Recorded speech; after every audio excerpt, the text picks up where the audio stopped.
respected judge delivers a 60-year sentence to a young man he believes is guilty, but when a forgotten piece of evidence resurfaces, it reveals a web of corruption so deep it shakes the justice system to its core.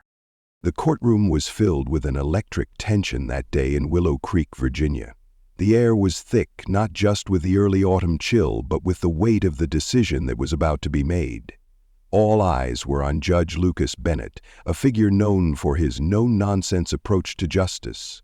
His reputation was built on firm, swift decisions that were rarely questioned. With 40 years of experience, Judge Bennett was as unyielding as the oak gavel he held. At the defense table, the 24-year-old Jason Carter stood, his hands trembling slightly, yet his gaze unwavering. He had spent the entire trial fighting to prove his innocence, despite the heavy burden of evidence stacking against him. Jason had maintained that he was innocent from the start, even during his arrest for the armed robbery of a jewelry store, a crime that had left one man fighting for his life. But today, it seemed, Jason's voice wouldn't matter. "Mr. Carter," Judge Bennett began, his deep voice reverberating through the room, "you stand convicted by a jury of your peers for crimes that have caused irreparable harm to this community. Your actions were not only reckless, but calculated. You have shown no remorse." Jason's mother, sitting in the back of the courtroom, could barely contain her tears. She had begged the court to see her son for who he really was, a young man who had once dreamed of becoming a firefighter, but the overwhelming evidence had spoken louder. Eyewitness testimony, surveillance footage, and a damning anonymous tip sealed his fate. "I hereby sentence you to 60 years in state prison," Judge Bennett declared, his gavel striking the oak block. The sound echoed through the room, final and absolute. Jason stood motionless, his lips tight, eyes fixed ahead. The weight of the moment settled into the room like a heavy fog. Gasps, whispers, and the shuffle of reporters writing their notes filled the air, but for Jason, everything went quiet. He turned to glance at his mother one last time before being led away. Judge Bennett returned to his chambers, shutting the door behind him, blocking out the noise from the courtroom. He poured himself a cup of coffee, staring into the swirling liquid as though it held the answers he needed. The day had been long, but as he saw it, justice had been served. Little did he know, the truth was about to come to light, forcing him to question everything he thought he knew. The trial, already infamous in Willow Creek, had made headlines. Local news outlets dubbed it the Carter robbery case, and for weeks it dominated discussions. The robbery itself had been chaotic.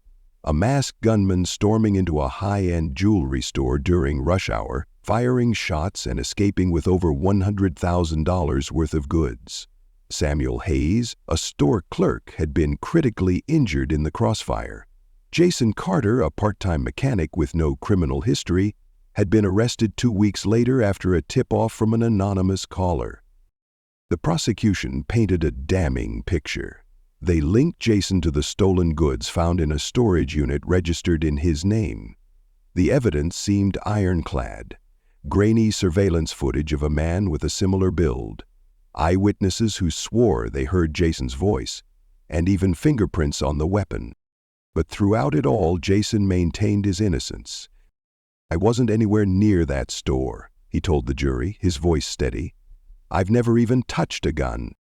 His alibi, that he was working a double shift at the auto shop, crumbled when his boss admitted on the stand that he couldn't confirm Jason's whereabouts.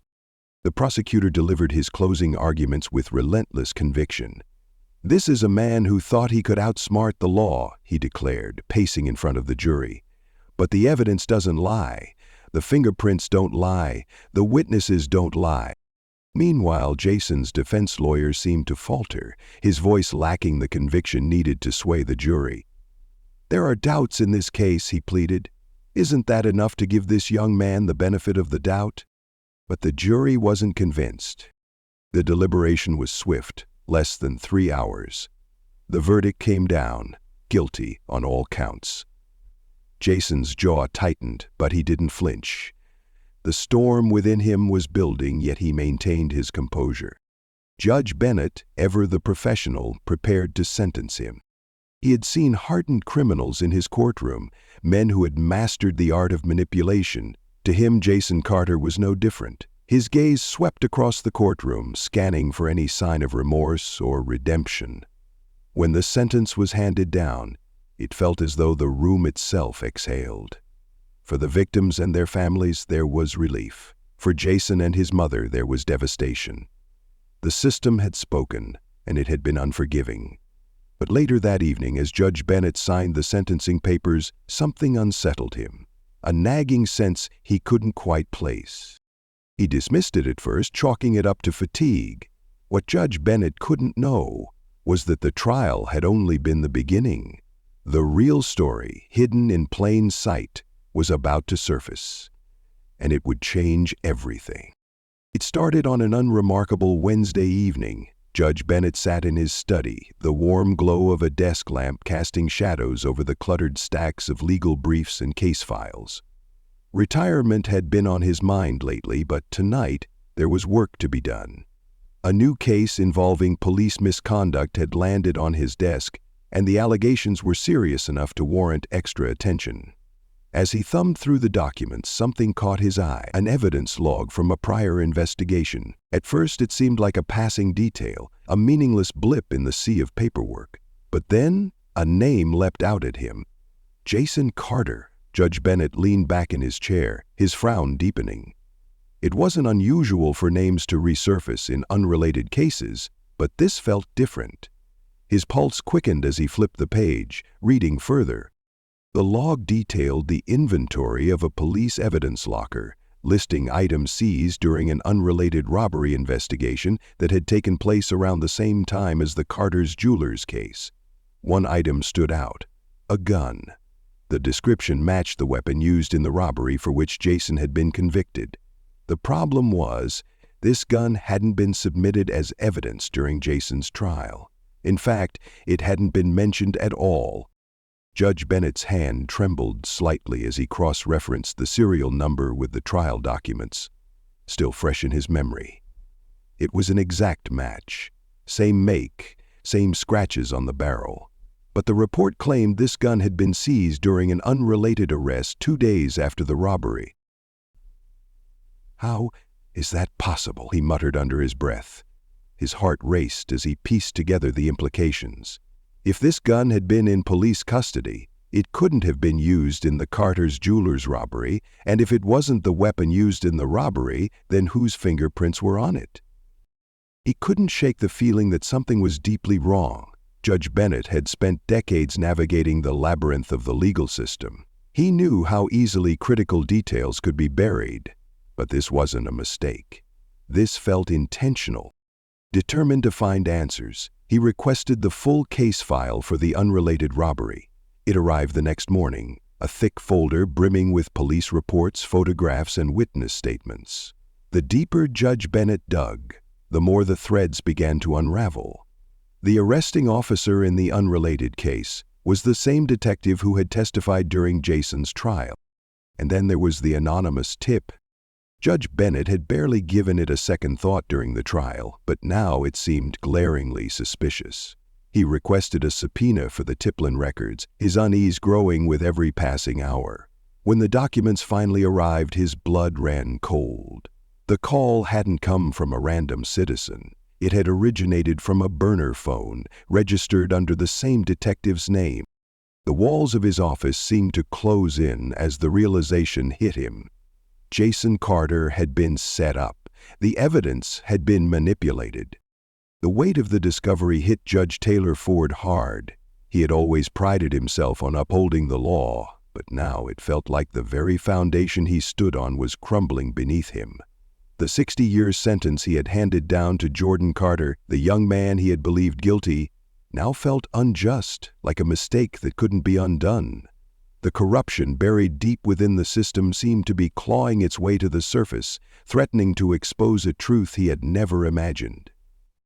Determined to get to the bottom of it, Judge Ford made a choice. He would dig deeper, no matter the cost. The truth demanded it, and he wasn't about to let it slip away. He hadn't slept much since uncovering the discrepancies in Jordan Carter's case. Each morning his desk was filled with stacks of legal documents, each night marked by a notebook full of scribbled notes. But the deeper he dug, the more the pieces of a darker puzzle began to fall into place. The first crack in the wall came when Judge Ford met with an old colleague, retired investigator Chris Williams, at a dimly lit diner off Highway 99. Williams, a no-nonsense investigator with a knack for sniffing out corruption, listened intently. "This isn't just negligence, Ford," Williams said, pushing his coffee mug aside. "If what you're saying is true, someone went to great lengths to make sure that kid took the fall." Judge Ford nodded grimly. "I need proof, Chris, solid proof." Within days, the two men were buried in police records, witness testimonies, and internal memos. What they uncovered was staggering. Falsified reports, missing evidence logs, and witness statements that had been altered to align with the prosecution's narrative. But one witness in particular caught Ford's attention. A store clerk who had initially identified another man as the suspect before later changing his statement to implicate Jordan. Williams tracked the man down to a small apartment on the edge of town. When they confronted him, his story came tumbling out. "I didn't want to do it," the man confessed, his hands trembling. "Detective Lewis, he pressured me. Said if I didn't, I'd be arrested for obstruction. I didn't have a choice." The name Detective Lewis sent a wave of anger through Judge Ford. This was the same officer who had submitted the false tip and concealed the evidence. As Judge Ford and Williams dug deeper, they uncovered a disturbing pattern. Lewis had a history of questionable tactics, intimidating witnesses, fabricating evidence, and coercing confessions. Yet his record remained spotless, protected by layers of bureaucratic red tape. The breakthrough came when Williams managed to recover deleted emails from Lewis's police account. One email in particular stood out. It was addressed to the district attorney and detailed a plan to ensure a conviction in Jordan Carter's case. Attached was a list of fabricated evidence and doctored witness statements. The truth hit Judge Ford like a ton of bricks. The system he had devoted his life to was rotten to its core. Yet there was no time for despair. He had the proof he needed to act, but exposing the truth wouldn't be easy. Lewis had powerful allies within the department, and Ford knew that going public could cost him everything: his career, his reputation, even his safety. But when he thought of Jordan Carter, sitting in prison for a crime he didn't commit, the decision was clear. "We go public," Judge Ford told Williams one night as they reviewed their findings. "No matter what it takes." The next day, Ford filed a motion to reopen Jordan Carter's case, attaching the damning evidence against Detective Lewis. The motion sent shockwaves through the courthouse, but Ford wasn't done. He also filed a formal complaint with the Department of Justice, calling for an independent investigation into Lewis and the Fresno Police Department. The backlash was swift. Ford received anonymous threats warning him to back off. His colleagues distanced themselves, and the media began questioning his motives. But Judge Ford stood firm. The truth was out now, and there was no turning back. However, Ford soon realized that the fight was far from over. The hardest battles were yet to come. The fallout from his motion was immediate and explosive. Local headlines screamed accusations of corruption within the Fresno Police Department, and public outrage spread like wildfire. For the first time in decades, Ford felt the heat of scrutiny aimed directly at him. Some hailed him as a hero for seeking justice, while others labeled him a traitor to the system he had sworn to uphold. The pressure mounted, and Ford began receiving phone calls at odd hours, silent threats, before the line went dead. One morning, he stepped outside to find his car tires slashed and a crude note scrawled on the windshield: "Drop it, or else." Judge Ford knew the risks of pursuing the truth, but he hadn't expected the threats to escalate so quickly. Still, he refused to be intimidated. He had seen too many lives ruined by systemic failures, and now he was confronting the same rot that had tainted his profession for far too long. Judge Daniel Reed sat in his living room, his jaw tightening with frustration. The lies were bold and calculated, but he had something Detective Lewis didn't: the truth. As the investigation progressed, his trusted investigator Nathan Hayes uncovered a critical piece of evidence. Security camera footage from a parking lot near the jewelry store, recorded on the day of the robbery. The footage, which had somehow never been submitted during the trial, showed a man matching Lewis's physical description leaving the scene with a duffel bag. Judge Daniels' heart pounded as he reviewed the tape. It wasn't just exculpatory, it was damning. With this, the pieces fell into place. The robbery hadn't been a random act of violence. It had been orchestrated by Lewis himself. The next step was clear but dangerous. Judge Daniel called for an emergency hearing to present the new evidence. The courtroom was tense as the footage played on a screen before the packed gallery. Gasps rippled through the crowd as the realization sank in. "This man," Judge Daniel said, gesturing to the screen, "is the same detective who led the investigation against Samuel, manipulated the evidence, coerced witnesses, and framed an innocent man to cover his own track." The reaction was immediate. Reporters scrambled to capture the moment, their flashes illuminating the courtroom like strobe lights. Lewis, sitting in the gallery with his lawyer, looked pale but defiant. "You're making a mistake, Judge Daniel," Lewis hissed as he was escorted out in handcuffs. "You don't know what you've started." The confrontation left Judge Daniel shaken but resolute. The case was now in the hands of a higher court, and Samuel's conviction was being re-examined. But Judge Daniel knew this wasn't the end. It was merely the beginning of a much larger battle. As the courtroom emptied, Judge Daniel realized the weight of what he'd uncovered. The truth was out, but the fight for justice was far from over. Weeks later, Judge Daniel sat in the same courtroom where Samuel had been sentenced. But this time the air felt different. The gallery was packed with reporters, activists, and Samuel's family, all waiting for the judge presiding over the retrial to make a decision. Samuel, now thinner and visibly aged from his time in prison, sat quietly at the defense table. Despite the ordeal, his posture was steady, his gaze unwavering. Judge Daniel felt a lump form in his throat as he watched the young man, who had been the center of this storm, endure so much for a crime he hadn't committed. The evidence Judge Daniel and Nathan had unearthed was irrefutable. The surveillance footage, falsified reports, and coerced testimonies, it all pointed to a web of corruption that had framed Samuel and shielded the real criminals. As the presiding judge announced the decision to overturn Samuel's conviction, the room erupted in applause and tears. Samuel stood, his hands trembling as his mother rushed to embrace him. For a moment, time seemed to stop. Judge Daniel, seated quietly in the back of the courtroom, allowed himself a rare smile. Justice had finally been served, but the journey had come at a cost.